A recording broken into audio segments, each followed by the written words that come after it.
Hello అండి, అందరికీ బతుకమ్మ పండుగ శుభాకాంక్షలు అండి. ఇంకా ఈరోజైతే బతుకమ్మ పండుగ కదండి. మా ఊర్లో అయితే బతుకమ్మ పండుగ అండి. మరి మీ అందరి ఊర్లలో నిన్న మొన్న అయ్యాయా, దసరా తర్వాత అయ్యాయా? ఇంకా నేను రెడీ అయిన తర్వాత అయితే నా ఫుల్ గెటప్ అయితే ఇలా ఉందండి. ఇంకా బ్లౌజ్కి అయితే ఇలా వర్క్ అయితే చేయించానండి. చక్కగా ఇలా 2 హ్యాండ్స్కి ఇలా వచ్చింది. ఇలా ఉందండి. ఇంకా మరి బతుకమ్మకు మేము తీసుకువచ్చుకున్న తంగేడు పువ్వులు 100 రూపాయలకు మూరటండి. 50 రూపాయలు పెట్టి అరమూర అయితే తీసుకువచ్చారు. ఇంకా నా జుట్టు చిన్నదే కాబట్టి అరమూర చాలని చెప్పానండి. ఇదైతే రా సిల్క్ శారీ అండి, plain sari, lemon yellow colour sari అండి. ఇదైతే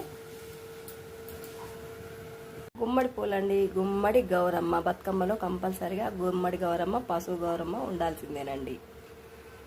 మొత్తానికి మా అత్తమ్మ బతుకమ్మ అయితే రెడీ చేసేసిందండి. ఇంకా ఫైనల్ లుక్ అయితే ఎలా ఉందో ఇంకా మీరే చూసేయండి. బతుకమ్మని పేర్చి ఇలా పూజా మందిరంలో అయితే పెట్టి